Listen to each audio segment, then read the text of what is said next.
We're talking about being British, aren't we? What really matters to us? Fair play? Roast beef? The Queen? Yeah, okay. But I'd like to nominate something quite different, something I've loved all my life, and it's celebrating its 75th birthday. It's the most wonderful, the most beautiful, greatest aircraft in the world. It is, of course, the Spitfire. But our story isn't just about a plane, it's about people. The men and women who've loved this thing for 3/4 of a century. It was the nearest thing to flying oneself. You went into combat daily with it together. The people who gave the Spitfire its soul. My Spitfire and me. Ordinary people who did the most extraordinary things. Anything that moved short of a horse was an enemy. And you would have done the same. First you hear it, then you feel it. It's so exciting! And does it matter if it's British? Of course it does!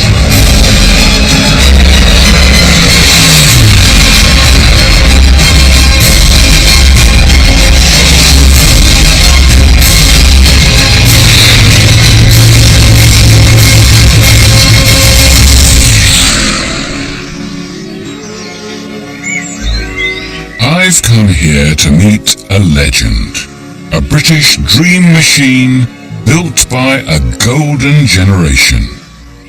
It was going to be called the Shrew. I'm so glad it wasn't. Are you ready?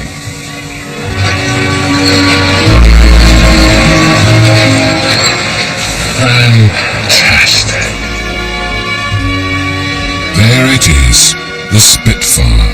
Surely the most beautiful British plane ever built.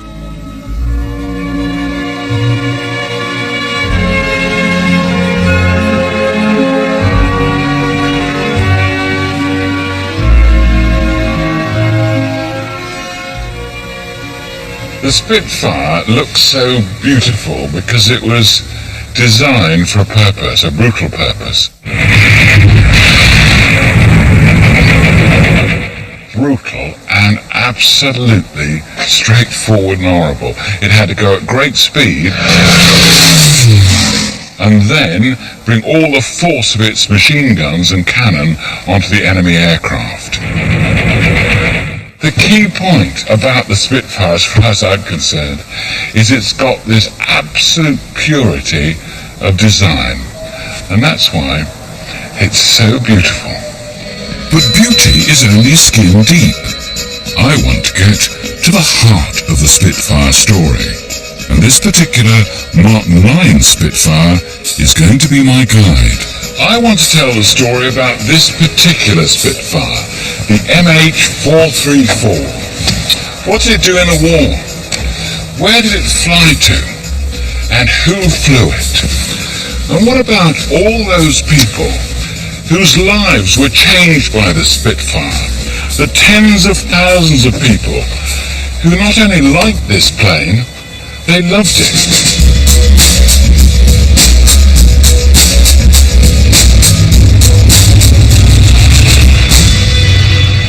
Now for the really good bit. We're going to see it fly. Unfortunately, MH434 has only got room for the pilot, but don't worry, we're going to be up close and personal, seeing the Spitfire in its natural habitat in the sky. I'm going to be cruising alongside in formation for the flight of my life. Right hand. Alright, I'll give it a push. I shouldn't be pushing on that though, should I? It might weigh more than 3 tons, but pushing it is a joy. And soon we'll be firing up the famous Merlin engine on MH434 one more time. A top-class commercial pilot, Paul Bonham, will have the privilege of flying the Spitfire, and I'll be in the safe hands of Bill Giles, who will fly me in his Aztec. I've been really looking forward to this. See you later. All right, Paul. Have a good one. I learned to fly in a plane like this when I was an RAF cadet. I was called Flight Sergeant, if you want to know. Could I fly one of these things now? Only if things go wrong. Hello, Bill. Are you alright? Right, get cracking.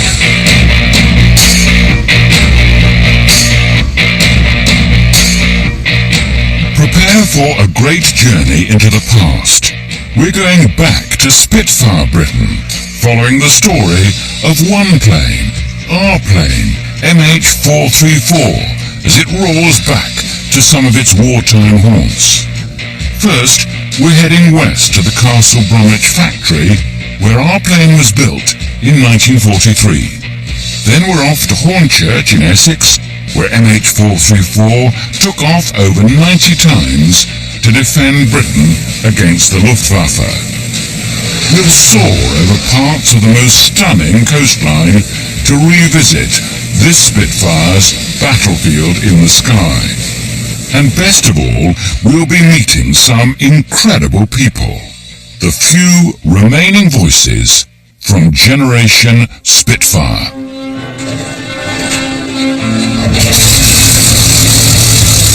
And now, having got our pilot into his seat, complete with cap, goggles, and the rest of the outfit, we have got to lash him in there so that he will not fall out. Wouldn't you hate to be in a straight waistcoat of this kind?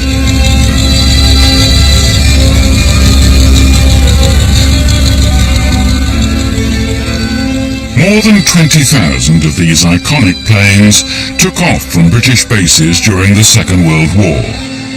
Pilots as young as 19 flew several missions a day, and during the darkest days of the war, 1 in 5 of them didn't make it back.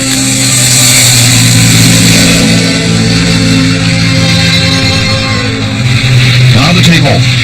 Throttle right forward. Stick center. Ease her off the ground. Back with the throttle to normal boost.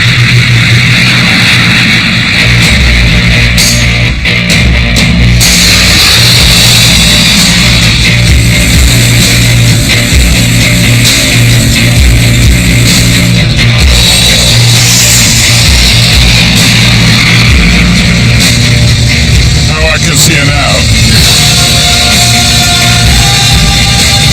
Wow, that is something, isn't it? And it looks surprisingly menacing.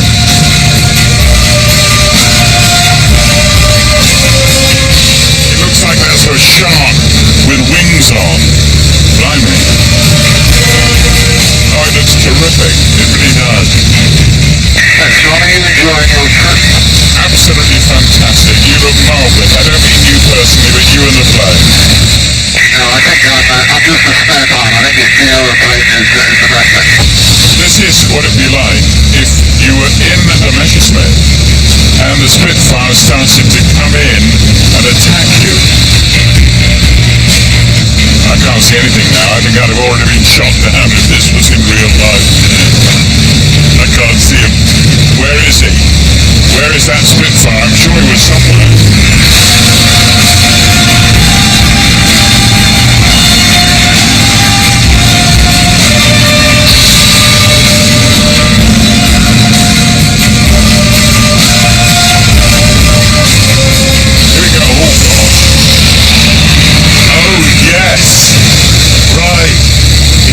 Right past us, fantastic. Now he could have riddled us with bullets.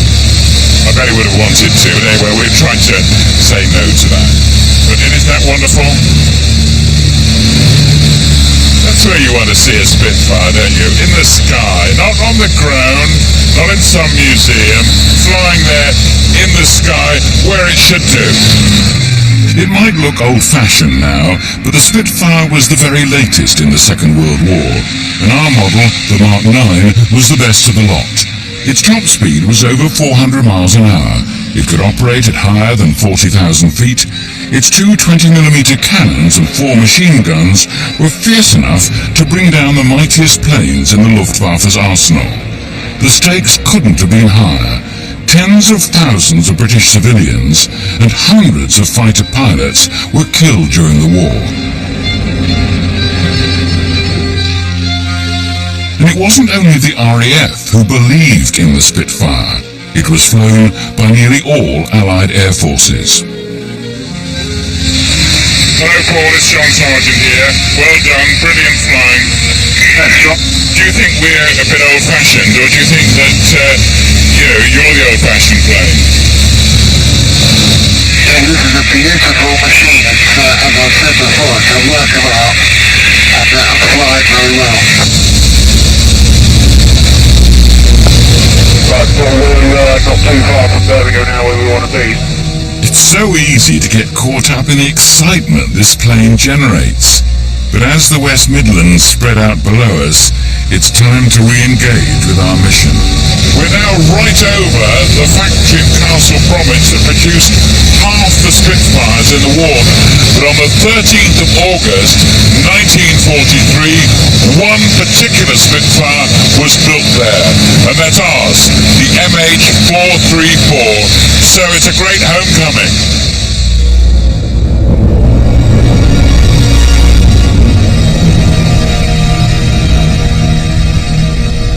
During the Second World War, the most important Spitfire factory in the country was here at Castle Bromwich, and one man can remember actually building the plant.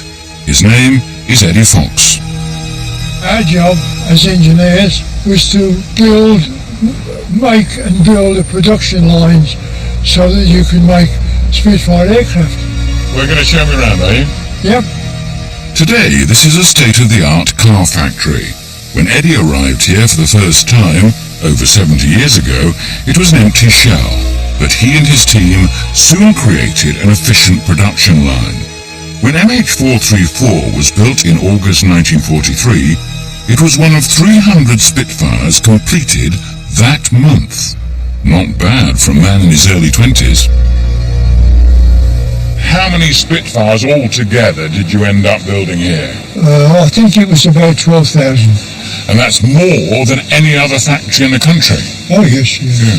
What was it like when you produced the very first Spitfire from this plant? We went out through the big hangar doors, and we all stood and cheered and really patted ourselves on the back, if you like, because we got one off. Alec Henshaw, the chief test pilot, he gave us a display with that aircraft. Oh, right. God, you talk about flying low.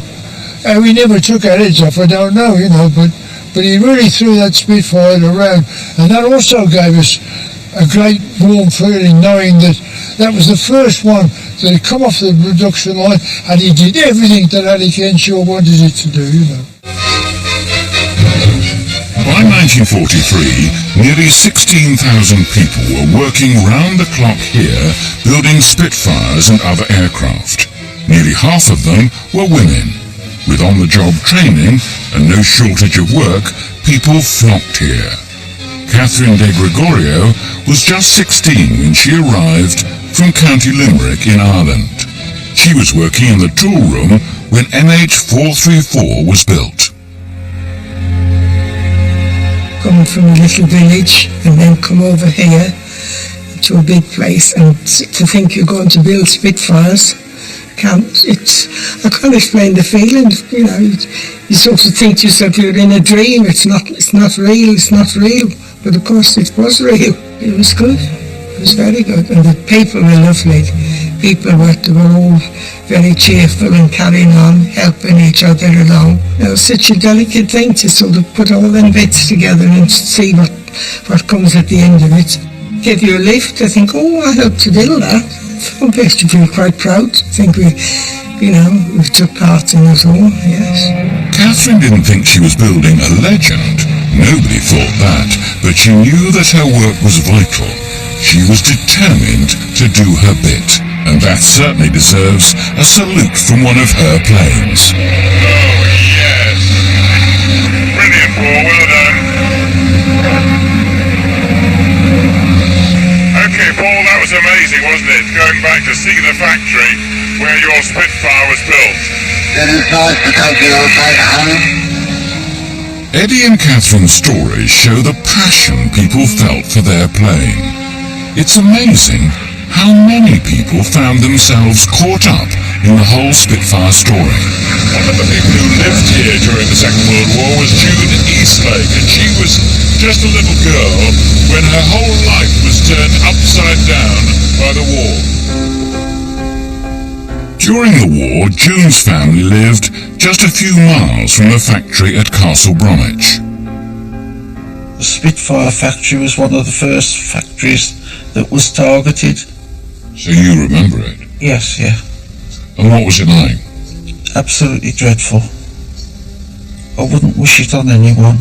The drone of the German aeroplanes, the sound of the bombs coming down. Every time a plane came in or out, I used to shake.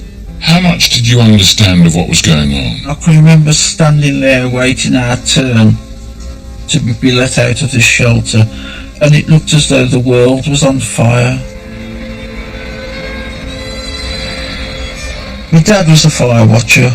I've actually got the little card showed that he'd been trained in fire watching. There were thousands and thousands of incendiary bombs dropped, and of course they were there to put them out. So he was fire watching, and a landmine fell on the house next door, and the house collapsed and buried my father. I can remember coming up from the shelter in the morning. We were taken round to where we lived. Of course, before you got there, you could see that everywhere it was devastation. And there was a tea wagon there, manned by volunteers, which was the normal thing where there'd been a big bomb dropped. I heard this person say, "Give this woman a cup of tea, she's just lost her husband." And that's how we realised that Dad had died in the raid. But nobody told you directly your father was being killed? Never did. They never did? No, Mum didn't either. We just knew that it had happened. But this was happening to not just us two.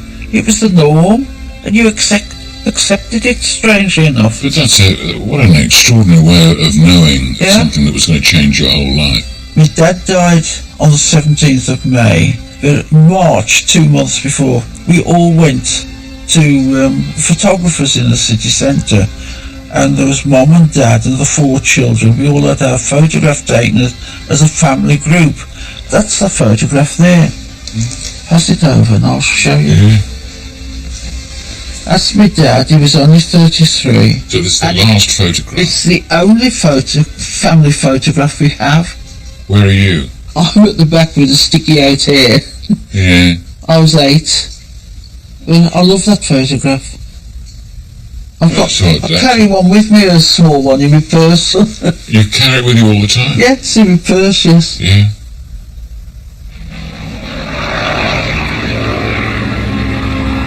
June's story gets to the heart of one of the main reasons we love the Spitfire. It's a physical reminder of the sacrifices people made during the war, the tragic side of the Spitfire story. We're leaving the Midlands now, just as MH434 did in 1943, when it was delivered by air to RAF Hornchurch in Essex. It was flown by one of the Air Transport Auxiliary, or ATA pilots. They delivered more than 300,000 aircraft, despite being unarmed and without radio communication. They were sent to bases right across the country. All of them were volunteers, and 1 in 5 of them were women, among them a 20-year-old Joy Lofthouse. You ask anyone of the single engines which was their favourite, and it would be a Spitfire. I've heard someone say you only had to blow on the stick and it did what you wanted. It was the nearest thing to flying oneself. It was almost as though the wings were part of you, not part of the aeroplane. I was 16.5 when war broke out. I'd never seen an aeroplane, leave alone been in one. Several of my boyfriends said, "Oh, you're joining ATA. Are you going in as a driver or something?" And I said, "No, they're teaching me to fly." And of course, a lot of them didn't want to believe it, as I'd never been in an aeroplane before. You must remember we were young. When you think what the youngsters do now, a lot of jumping out of aeroplanes and bungee jumping, nothing seemed dangerous, nothing seemed out of our abilities, if you like. I never remember being instructed onto how to use a parachute. We were usually taught forced landing was the better way. If the engine cut, try to save the aeroplane if you can by making as good a forced landing as you could. Don't be a bleeding hero, just try to get it down safely.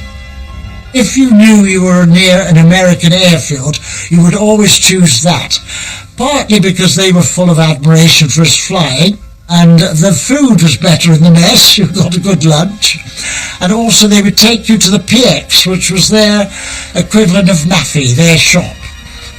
And there they would let you buy lipstick and chocolate and stockings. The proudest achievement of my life, obviously, was flying the Spitfire, being allowed to fly this aircraft which everyone knew about. It sort of saved the country in the Battle of Britain, and I was allowed to fly it. I don't think I could do anything that would make me prouder than that. There's a story that even when he couldn't subdue us in the Battle of Britain, Hitler got cross with Göring and said, "What do you want to wipe out this Air Force?" And Göring said, "A squadron of Spitfires." Joy tells her stories so charmingly that you could easily forget just how much nerve it took climbing into a Spitfire with so little experience in the middle of the war. And would you have found it difficult to fly the Spitfire? I don't think so. I think the Spitfire's a delight to fly. I think as long as you follow the basic rules of, opening the throttle slowly on takeoff and treating the aeroplane with respect, it's actually a delight to fly. So the only thing she would have difficulty with, I suppose, would be the prejudice of some of the male pilots who would have thought a girl couldn't do a thing like that. Exactly, and I don't know, there's a little bit of that, but probably laid to rest when, a Spitfire arrived out of the gloom on a foggy day and a young lady stepped out of it. Well, a lot of the pilots would have liked that, wouldn't they? Yeah, quite right. MH434 was delivered to RAF Hornchurch in Essex, where it became the favourite plane of an ace South African airman, Flight Lieutenant Pat Lardner-Burke. He had already established a reputation as a top-class fighter pilot when he received his brand-new Mark 9 Spit. He revelled in being centre stage in battle, but he was less keen on the limelight in peacetime.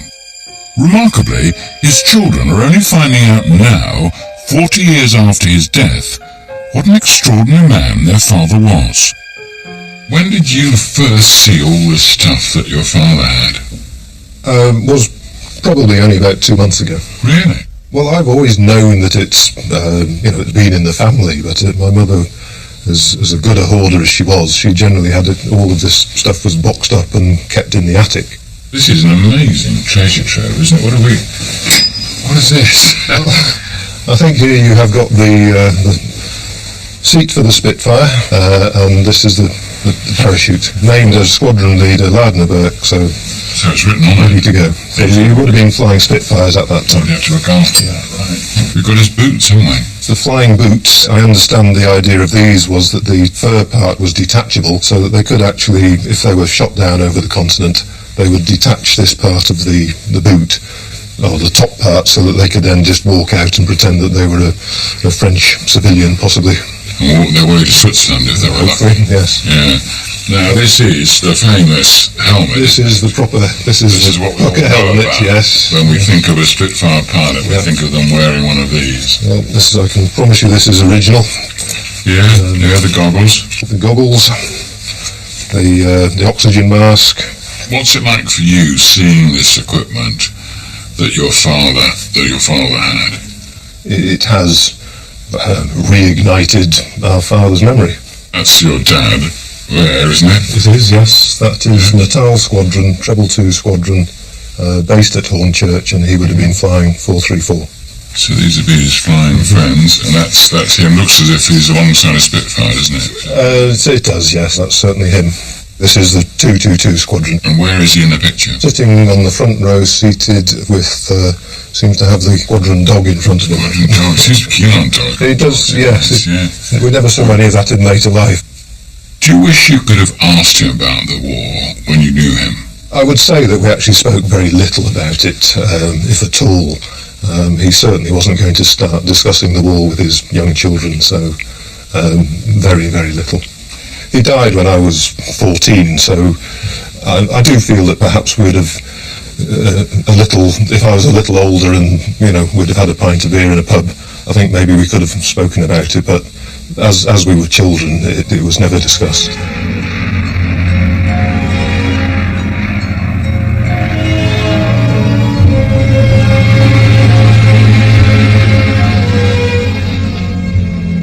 Martin never had the chance to talk to his dad about the war, but his father's logbook reveals that this was really where they played with fire.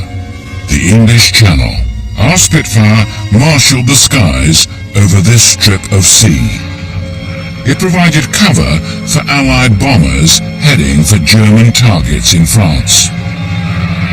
Within 3 weeks of our Spitfire being built, it was in action against the Luftwaffe, and for 7 of some of the most difficult months of the war in 1943, this aircraft was right in the thick of it, and you can imagine what it would be like streaking out over the channel as we are now, and at any moment you could be hit by German raiders. In fact, you were hoping to meet German raiders. Your job was to defend England. Martin has allowed me to read the logbook and also 222 Squadron's operational flying diary, written during the war at debriefing sessions which were held after his father's missions in MH434. It's a remarkable account. On August the 27th, 1943, Lardner Burke set off at 1830 hours from his base in Essex. He was a member of 222 Squadron, which had 12 Spitfires in operation that day. They were providing cover for 240 American B-17 bombers, flying fortresses each loaded with 8,000 pounds of bombs. Pat Lardner Burke died in 1970. But there are still a few men left who know exactly what it feels like to have to set off in a Spitfire to defend Britain nearly 70 years ago. Once you're up there, you're part and parcel of the aeroplane. You can't be terrified. Doesn't even take the time that it's now taking me to speak to you. You're away, you're getting on with the job. Once you're in that aeroplane, then a totally resignation came in. I'm here, I've got to go, I'm going to do it. Really, when you're in it so tight with the straps done up so that when you happen to turn upside down, you don't bang your head on the hood. And I'm going to do my very best to get back and do as much damage to those Black Cross gentlemen as I possibly can.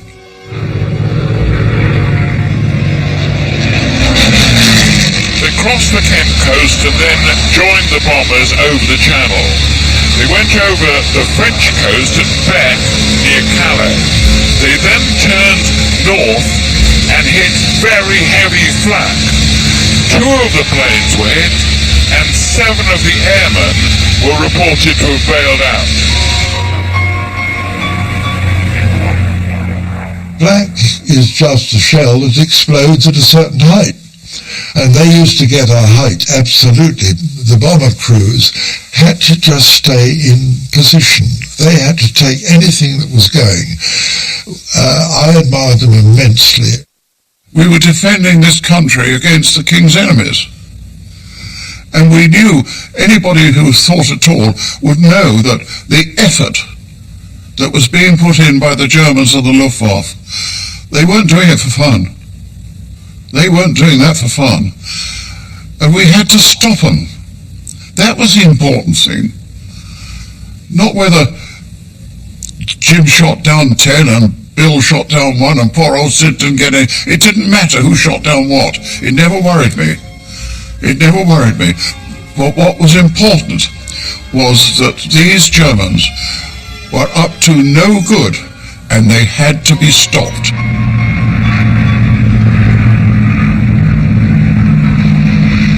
Spitfires were orbiting at 26,000 feet when a call came through saying that 9 enemy aircraft were attacking the bombers below.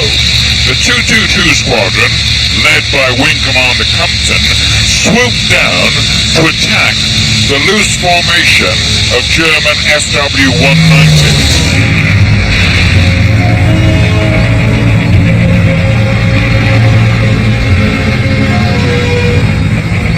You find yourself on your own. I mean, if your wingman has to break away to look after himself and the rest, you're on your own. It's up to you. This is a dramatic moment. In his MH-434R Spitfire, Lardnerberg opened fire on a Fokker that had been firing at Wing Commander Compton. He let rip with a 2-second burst from 350 yards and hit its wing and tail. The Fokker was hit and the MH-434 turned sharply and dived out of the way.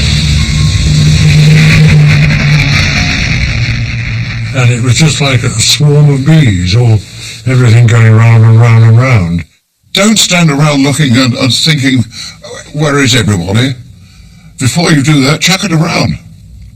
Chuck it, I mean it, really.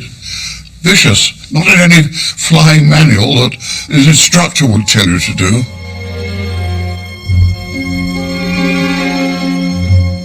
Lardner then turned his attention to a second plane, opening up his machine guns for 4 to 5 seconds. The Fokker dived to avoid Lardnerberg, but the RAF pilot followed him to just 2,000 feet and watched his crash near Calais.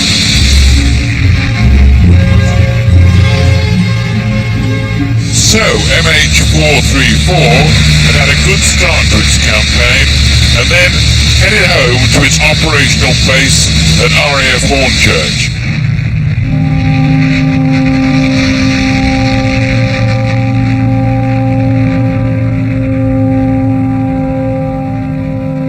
Hornchurch was a key RAF command aerodrome in both the First and Second World Wars.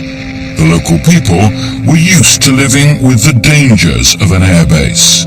But it still seems very surprising that in 1937 a school should be built so close to where the planes took off. And that's where we're going next.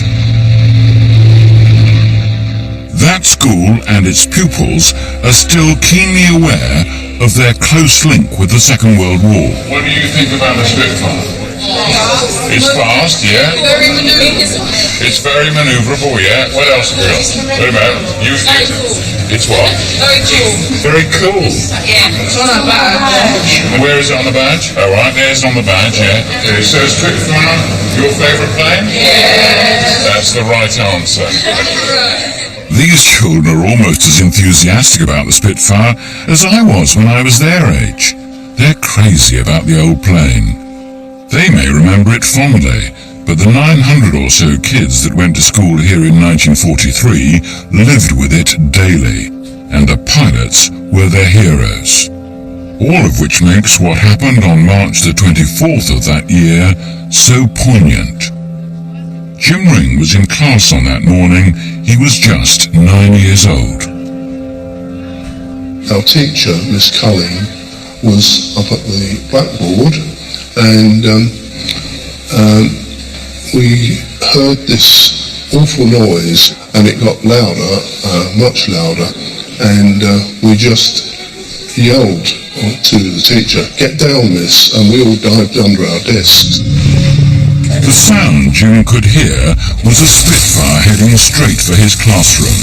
The pilot, an American volunteer, knew his Merlin engine was in trouble soon after he took off, less than 500 yards from the school. Official documents record that his engine failed at just over 200 feet and that his plane went into a spin. Those who were at the school vividly remember the scene. So he tried to bank and turn towards this school in an effort to get back to the airfield. There were children in the playing field where he crashed, and they remember him signalling desperately to get out of the way. He was so low that he realised he was going to hit the school, so he put the nose down, the Spitfire, which came down here. So he deliberately crashed his Spitfire right here in order to avoid going right into the school and killing lots of people. That's right. Then what happened? Well, it bounced up and the wing struck the school wall there where the plaque is. The pilot was killed on impact. His name was Raymond Sanders Draper, and that's now the name of this school. Jim and his fellow classmates helped have it renamed in his honour in 1973. The schoolboys from that tragic day remember Sanders Draper every year with a memorial service. Yes, hello. Thank you. Jim has arranged for me to meet some of them. Hello. Hello. How do you do it, John? Right, well, here we are assembled. And that is the gravestone, isn't it? Yes. R.S. Draper. What are your memories of that terrible day? One of shock, actually, of hearing the tremendous bang as the craft came down. Although we were told it was a Spitfire, I went home thinking it was the Luftwaffe. Really? I really did. Because you thought it was an attack? Yes. What are your thoughts now about this brave man? I think about him a lot. Really? I really do. Yes, I do. It's quite moving. It brings it back. Yes, it brings it back. It is Quite moving. If it hadn't been for this man, none of our children would have been born, and their children wouldn't have been born. It would have had such ramifications. You can't express it in the same way as you can feel it. Our young days were taken up with the Spitfire. Yeah. You looked out of the school and you would see them taking off, circling round, landing, you'd count them back in. So all of you feel that you do really owe your lives to this man? Yes. Shadow of a doubt. If he had been a few feet higher, he would have gone through the window. Yes. So that's why you keep remembering it. Yes, It's such a, yes. I think also what is sort of striking for you at your age is that this man was 29, wasn't he, when he died? Yes. That's quite something, isn't it? A young man. A young man. Life in front of him. Gave his life away. Well, not for nothing, for us. For us. Yes. For us, really.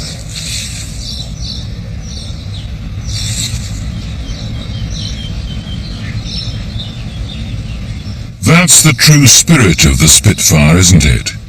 Young men and women doing remarkably brave things for people they didn't know and perhaps would never meet.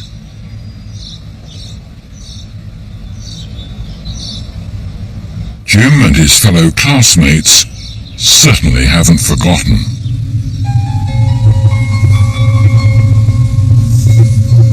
Our plane, MH434, was delivered to RAF Hornchurch just a few months after the accident at the school. It wasn't a special Spitfire then. There wouldn't have been a fanfare. Just another small moment in the old aerodrome's history. RAF Hornchurch is now a nature reserve. There are only a few signs of its past. I came here in the 1960s as an RAF cadet, anxious to get a flying scholarship, and that's how I learned how to fly. But when I was here, this was full of the buildings and the runways of the war.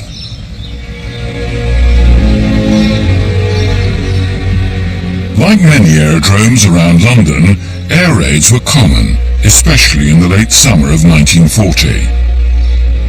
A teleprinter operator, Joy Caldwell, was just 19 when she reported for duty here at RAF Hornchurch. In total, in that 3 months of the Battle of Britain, we had 20 air raids on Hornchurch Airfield. One night we had a landmine came down. They came down in parachutes, you probably know, and it was caught on the side of the hangar, number 3 hangar, which was our nearest. That hung there all night, and we knew that if it touched the ground or if the wind got up, that it would blow us to bits, but we couldn't do anything about it. We just had to carry on. About 4 in the morning, the bomb disposal people came in and they defused it. They had a cup of tea with us and they went over to Elm Park and where another one had come down, and unfortunately they blew themselves, all of them were killed in that one, which in 5 minutes they were drinking tea with me, the next minute they weren't there. And you say you mourn, you don't mourn. You see tragedy, yes, but you can't mourn. It was another disaster, another thing that had happened, and you didn't talk about it. You just lit another cigarette and got on with it. The Battle of Britain marked Hitler's first significant defeat in the Second World War, but victory came at a terrible cost. Over 500 RAF pilots were lost, and tens of thousands of civilians were killed or injured. They always say you never hear the one that comes down, and I didn't. And it was pretty painful. I was going into ops and it blew me between the sandbags over the counter onto a wireless set and did not hurt, and I reported sick for the first time, the only time I was reported sick, and the MO said, "Oh, I've got plenty of dead round here, just lean against the radiator for 48 hours and then you're back on duty."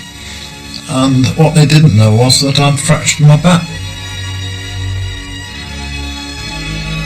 I am not special. I'm just a person. I was put in a situation that any of you could have done or would do to protect your freedom and your home. And you would have done the same. Any of you would have done the same. Joy was working at Hornchurch on September the 8th, 1943, when her colleague, Flight Lieutenant Pat Lardner-Burke, climbed into his Spitfire on the first of his 3 flights that day. It was 08:45 hours, and MH434 was part of a larger wing that were acting as high cover for 72 Allied marauders as they headed for targets in Lille. They were attacked by 10 to 12 Focke-Wulf 190s, but the wing continued its escort. They lost one of their Spitfires, but Lardner-Burke got his plane home safely. The excitement was enormous, and I always found that when I came back, although it might be cold, I was still sweating. You've got to love it, because you went into combat daily with it together, you and that aeroplane, my Spitfire and me.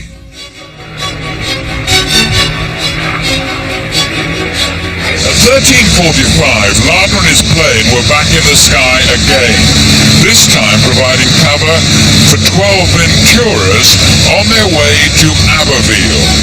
They flew over France at just 2,000 feet, climbing to a height of 22,000. Soon, they came across 12 Fokkers. It looked like they hadn't been spotted and dived to attack.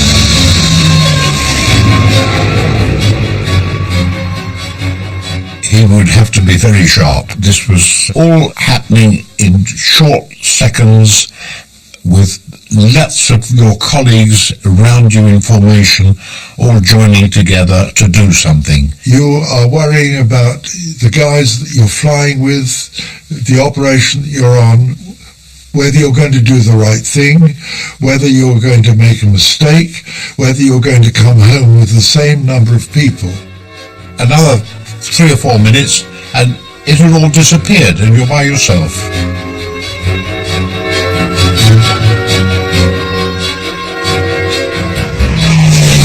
The Focke-Wulf 190s broke formation, and 222 Squadron only managed to hit one of the enemy aircraft.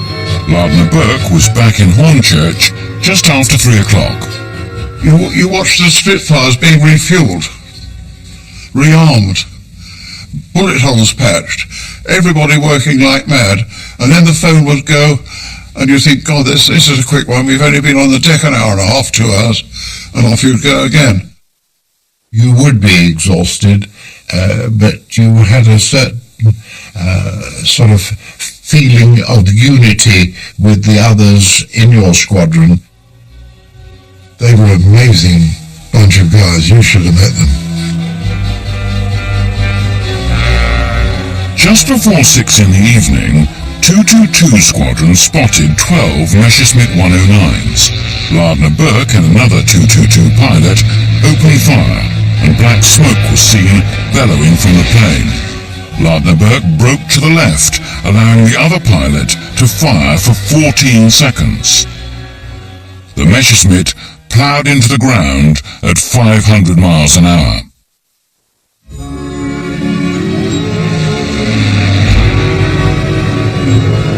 From up here, Britain looked so peaceful. It's hard to believe that 70 years ago, we would have been flying through a battlefield. But there's still plenty of evidence of Britain's flying past, if you know where to look. We can see Biggin Hill down there, can't we? Yep, indeed, John. The main runway you can see running across from left to right. And that was such an important airfield during the Battle of Britain, wasn't it? Absolutely. Biggin Hill's closeness to London made it a prime target for the Luftwaffe. RAF squadrons based here claim to have destroyed more than 1,000 enemy aircraft, losing several hundred pilots in the process. Ground crew suffered too, with many people being killed in a dozen separate attacks spread over 6 months. I suppose what's striking, always when you're up in the air watching the Spitfire pilots, you think how lonely they must have been, and how difficult it must have been controlling these small planes. All right, fighting for your country, but at extraordinary personal risk when you would know that many of your friends would have been killed on these missions. So coming home, as we are now, flying down, this must have been a terrific sense of relief that we are back on the ground, back on terra firma.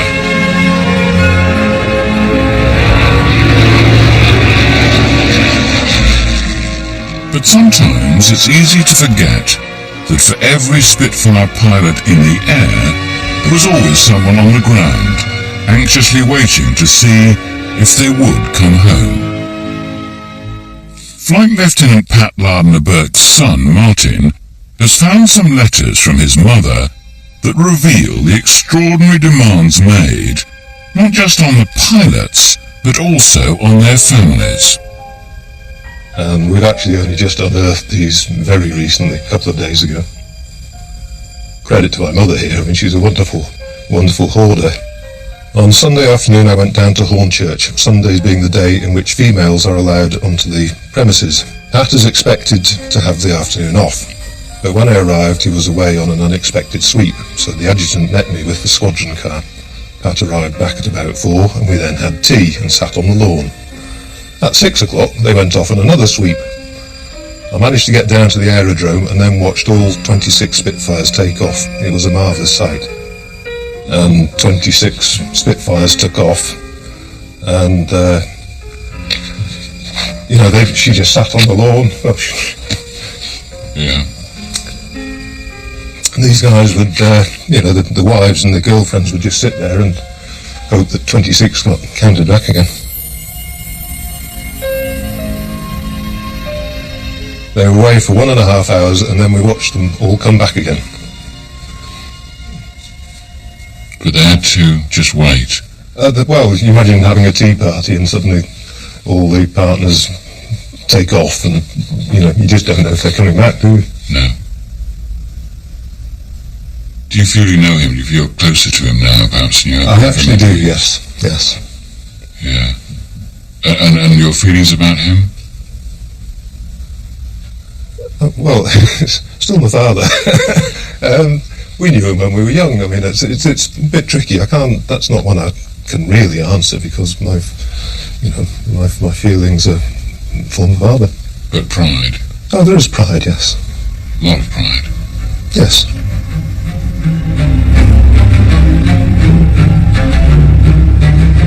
Flight Lieutenant Pat Lardner-Burke recorded his last flight with MH434 in October of 1943. They'd been together on nearly 60 sorties and claimed 2.5 kills, 2 Focke-Wulf 190s and the Messerschmitt 109 he'd shot down with his 222 colleague. D-Day now loomed large on the horizon.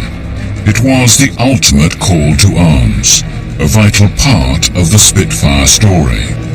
Unfortunately, we lose track of our plane 3 months before the Normandy landings. These photos of MH434 were taken then at Hornchurch. Flight Lieutenant Lardner-Burke was put in charge of one squadron, and he played an active role on D-Day. Sadly, the D-Day generation are disappearing, but there are still a few special people who remember one of the most extraordinary days in our history. When we flew on the morning of June the 6th, the Solent was empty, all the mechanised vehicles had gone, and one thought about those boys on the beaches, although we didn't know how bad it was going to be. We took off at 4 something and we were over the beaches at 5:20 for the dawn, and we looked down and saw this colossal armada. I mean, everybody's described it better than I can.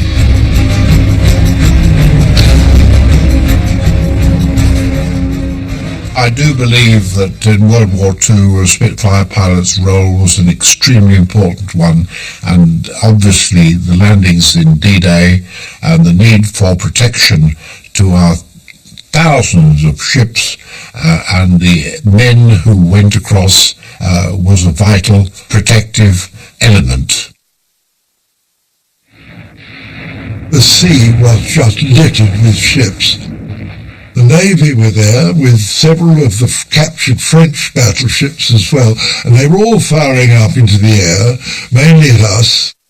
I think they'd been warned there was going to be a huge invasion of probably of 109s, which look a little bit like a Spitfire, and everybody's a bit trigger happy, I suppose. We didn't grumble about it. It was a natural thing, I suppose, to happen. At least they were firing at somebody.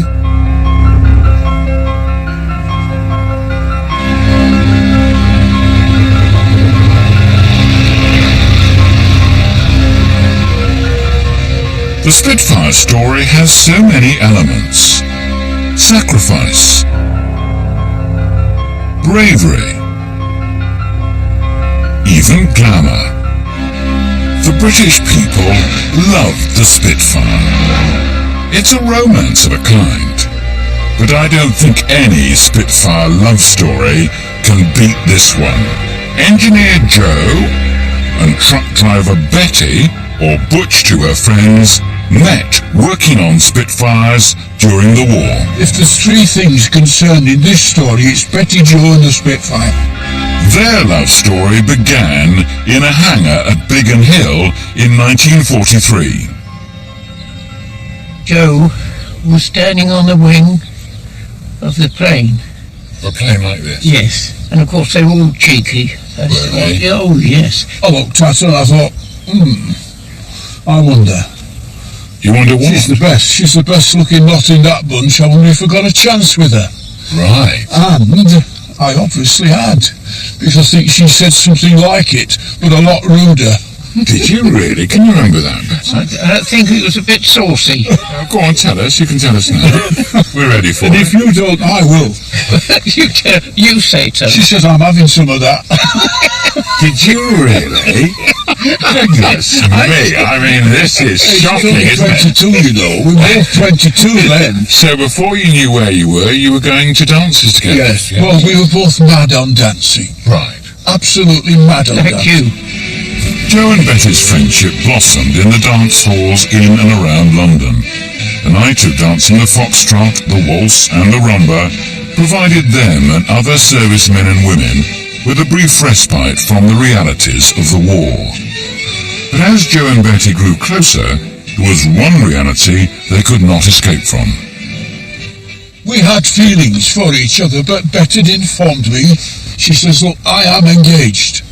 Now, Bet was engaged to a sergeant engine fitter in the RAF in the Middle East. Right. After that, as far as I was concerned, there was no romance. There wasn't going to be any romance. I wasn't going to query that bloke's pitch when I'd drawn the good straw languishing at home and he was out in the desert. So you then felt, Betty, that you made a promise to your fiancé. My fiancé had arrived in England, and I had to come and tell Joe that that he had come home, and this would have to be the end of it, you see. And my old life was returning, and I had to forget Joe. But I was very, very upset, in tears. I asked her to marry me. I got it out. That's what I wanted to do. I wanted to hear myself ask her. Because you knew Because that I you knew would... that she wouldn't say yes. Not that I didn't want her to say yes. I would have loved her to have said yes, but she couldn't. It was a very hard thing to say no to Joe, really. It's something I can't answer, really. Well, I'm not even going to try and help you here, love, because I can't. I know the dilemma you must have been in. Yes. I wasn't. I was footloose and fancy-free, so I couldn't put myself in your place, and I knew that if I asked you and expected an answer, I'd be hurting you, causing you more problems, so I didn't push it. Joe and Betty had their last dance together in the Worthing Town Hall in 1944. Joe tells me it was a slow foxtrot.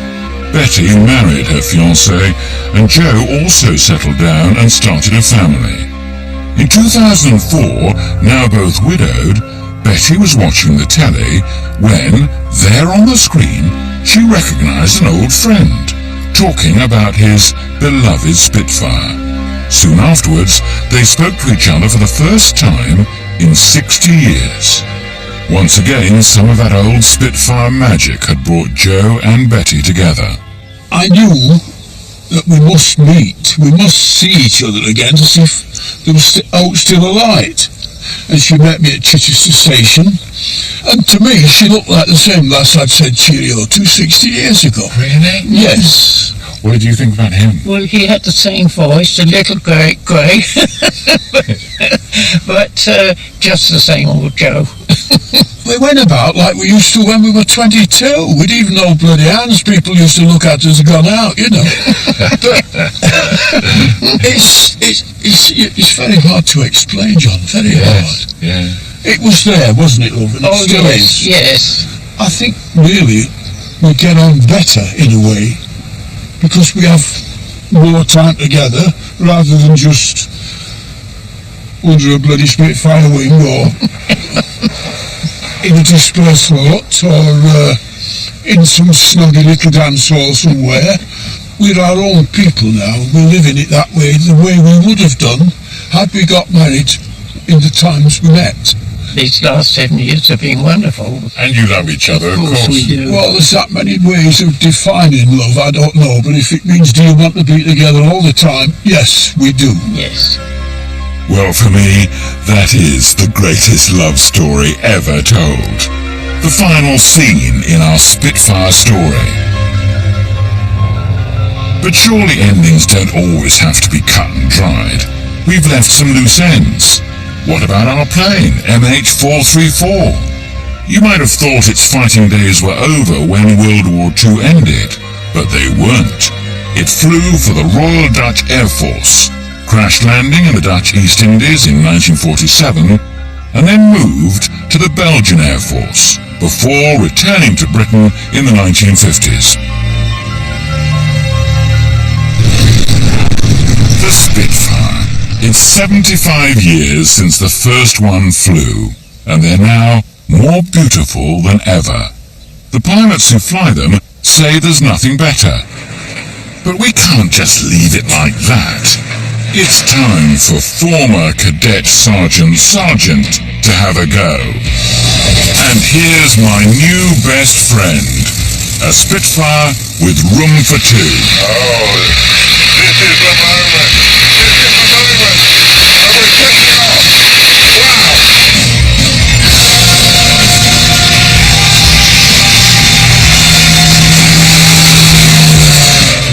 greatest thrill of my life. So easy to manoeuvre that it must have been the very nearest thing to having wings oneself. I'm flying it. I'm actually flying a Spitfire. Special, superb, splendid. I've been given control of the greatest plane that's ever been made. You more or less put it on when you were flying. Richard, what do I do now? Move it off to the left. Okay, you have control. I have control. Okay, so once you've got a Spitfire right, you can do anything with it. Oh, goodness me. We're going low now. Right over here, Phil. We felt we had the best aeroplanes in the world. What a fly. And you can feel the climate. And we're going. Oh, gosh. A victory roll. You can't expect chaps to fly and fight in a Spitfire and then forget about it. It's imprinted on your mind forever. Yeah, we've done it. That was a victory roll. Oh, it's the most beautiful thing you've ever seen. When I started on this program, I thought it would be interesting and fun. What I didn't expect was to get so emotionally involved. It's turned me up. It's turned me upside down. This Spitfire, what a story.